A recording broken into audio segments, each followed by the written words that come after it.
Hello, this is a 300-mile update on my Lotus Emira. So far, I've had, unfortunately, a check engine light come on. And when I looked it up, it happened to be something to do with the fuel system. And the Avora, it took 500 miles before the check engine light came on. And the Avira, it took 50 miles for it to come on. So that was one problem. I went ahead and did a reset on the code, and I have 300 miles on it. It hasn't came back yet, so hopefully it was just a glitch. Unfortunately, had a couple more problems. Under 50 miles. Actually, I think I had 24 miles. Not Lotus's fault, but unfortunately there is a nail in my tire. And the closest Lotus dealership is probably over 150 miles away. So I had to find a place to do a tire fix. And luckily, we own a couple Porsches. And the Porsche dealership decided they would help me out and change the tire. Unfortunately, they have a policy that they do not repair tires. So I have a brand new tire with a hole in it that eventually I'll get patched up and hopefully never have to use it. So here's the sad part. I got the car. When I received it, I saw this. I didn't think anything of it. I guess I didn't want to think anything of it. On the windshield, very difficult to catch. In fact, I checked all my videos and I wasn't able to see it. But looks like there's just simply too much of a glare. The windshield is cracked. And it is cracked right where the mirror is. So it's cracked from the inside. I've checked a couple forums, and other people have had the same thing. So now I'm on the same boat. What do I do with it? Do I trust somebody that has never replaced a windshield from a mirror?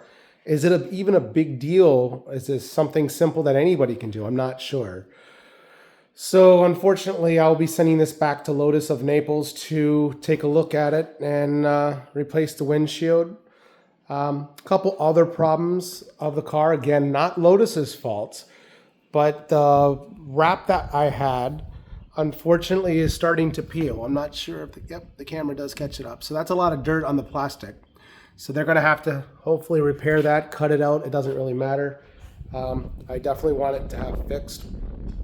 Some other little odds and ends that I've seen with the car. I haven't even had a 300 miles on it, but I've noticed that just like the Avora, trunk problems, if you don't shut the trunk all the way, you're not able to open the trunk. So if you shut it halfway and it's just enough to click, but it didn't actually release, you'll have to push the trunk harder down just to open it up.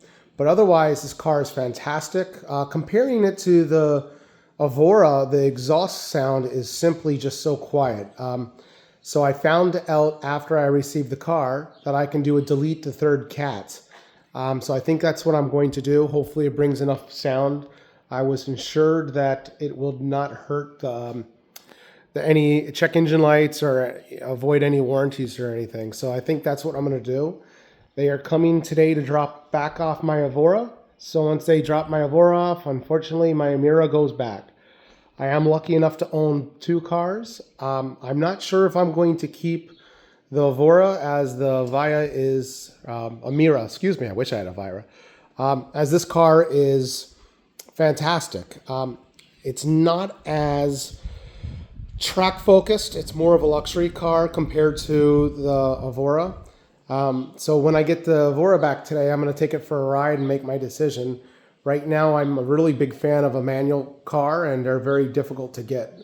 Can't seem to find anything that I like with a manual. Unfortunately, I did place my name on a Porsche 4 years ago, and they never called back. They said they can't get cars, they can't build cars, and I really do want to build the car. So otherwise, this car is fantastic. It's awesome. I'm very lucky to own it, very blessed to own it. And well, hopefully there's nothing seriously wrong with it. It does suck to have a car that's 2 weeks old and have a cracked windshield, flat tire, and check engine light. It's like a lot of little things. A couple, the seatbelt Plastic cover that goes onto the seatbelt keeps falling off as well. So a lot of little things, nothing serious, nothing big, but definitely nobody wants to have that on their brand new car. And but hopefully it's going to take another trip to Florida and back and get straightened out, and hopefully the car is perfect. If anyone else has had their front windshield cracked or anyone that knows it, please let me know. I want to see how big this is, as Lotus makes it sound like it's my problem and I have to pay for it. What do I do? The crack's inside the glass. It's not even a chip on the outside. But if I am stuck with it, I will definitely be contacting Lotus to see what they can do to resolve this, because I truly don't think it's fair. Thank you so much. Bye-bye.